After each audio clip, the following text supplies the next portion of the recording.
condenado É isso que eles estavam dizendo. por nós. Porque não tinha como Deus nos perdoar sem condenar o seu filho. E para mim, essa é uma verdade esmagadora. Em Mateus capítulo 9, versículo 6, diz que o Filho do Homem tem autoridade na terra para perdoar pecados. Olha isso. O Filho do Homem tem na terra poder. Veja, ele tinha poder para perdoar pecado. Ele ressuscitou gente. Só que naquela cruz, o pecado foi nosso, foi todo para ele. Nosso, de quem vai nascer ainda, de quem já morreu. Todo o pecado do mundo ele pegou para si, para falar do reino dele. Senhores, é muito sério entender isso. O amor dele é um amor que a gente não ama nem o próprio filho, a própria filha. Entendam isso. O amor dele é descomunal. É o melhor amor, como diz a Bíblia. E nós ficamos com os amorezinhos, os afetos do mundo. É uma ignorância nossa espiritual muito grande. Nós estamos aqui exatamente para treinar essa vida espiritual, para entender, para aceitar, para amar a Cristo. E aí depois nós vamos amar os nossos, de acordo com a mente de Cristo, de acordo com a orientação do Espírito Santo. Essa é a verdadeira vida espiritual, ela engloba essa vida natural, passageira. Para perdoar pecados. Então volte aqui, essa ideia de substituição. Porque quando ele diz, Pai, perdoa-lhes, de forma implícita, ele estava dizendo, condena-me. Isso digo para vocês, irmãos, com a mais profunda reverência que há no meu coração. Esse foi o problema, o único problema que Deus enfrentou em toda a história da humanidade. Nunca, para Deus, não há nada que seja impossível. Medite isso, irmãos. Para Deus não há impossível. Para Deus não há.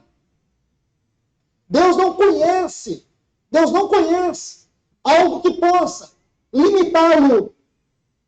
Agora você começa a entender. O irmão John Stott ele escreveu um livro chamado A Cruz de Cristo. Que livro, irmãos. Se você estiver em casa, leia novamente esse livro. A Cruz de Cristo, John Stott.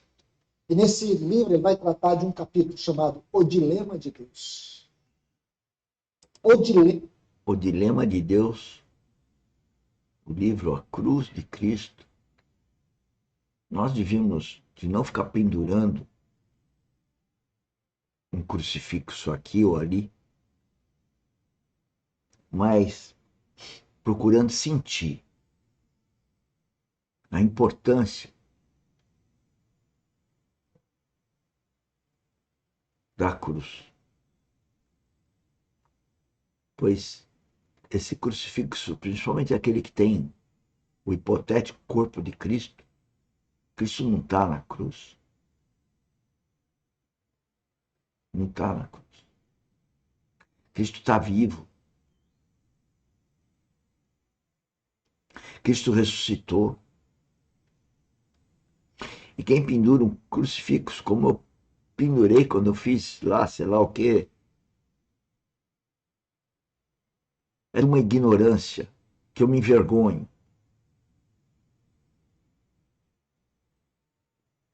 Cristo ressuscitou, ele está vivo. O verdadeiro cristão tem Cristo espiritualmente dentro dele. Ser cristão é um pequeno Cristo. E só por ser pequeno, já enseja que ele tem que crescer. Crescer dentro de nós. É espiritualmente. É o meu caráter, é minha conduta, minha mente ser transformada diariamente na mente dele, como nós falamos ontem na mentoria, transformado a mente, imagem de Cristo.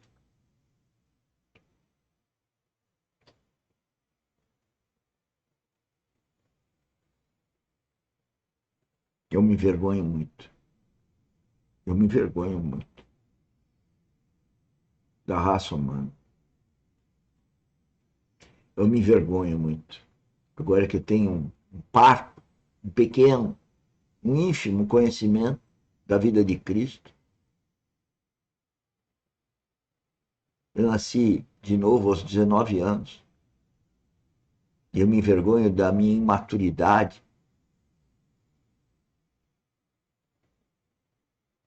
Quando eu comparo a minha vida física com a minha vida espiritual, a minha ignorância espiritual, à medida que eu comecei a ter alguma consciência, maturidade, eu comecei a fazer esse trabalho. Eu comecei o trabalho da academia. Cada dia, qualquer filho de Deus cresce em Cristo. E cada dia mais eu fico decepcionado com o ser humano, com o mundo. O mundo que jaz no maligno está anunciado, está escrito há 2000 anos. O mundo jaz no maligno. O mundo é de trevas. E as pessoas estão aí, é só sair na rua. Elas estão festejando as coisas do mundo. E o nosso Pai, nosso Deus, aquele que encarnou e deu a vida por nós, não é nem lembrado, ninguém conhece, ninguém vive. Nós temos que viver aquela cruz. E domingo é o momento mais glorioso para a gente falar da cruz e para ver se a gente consegue sensibilizar pessoas ao novo nascimento, ao melhor amor que é de Cristo, e fazer as festinhas, os almoços, de uma forma dirigida pelo Espírito Santo.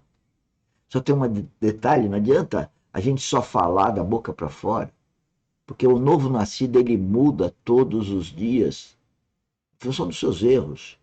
Ele reconhece a sua soberba, a sua ignorância espiritual, a sua dissimulação,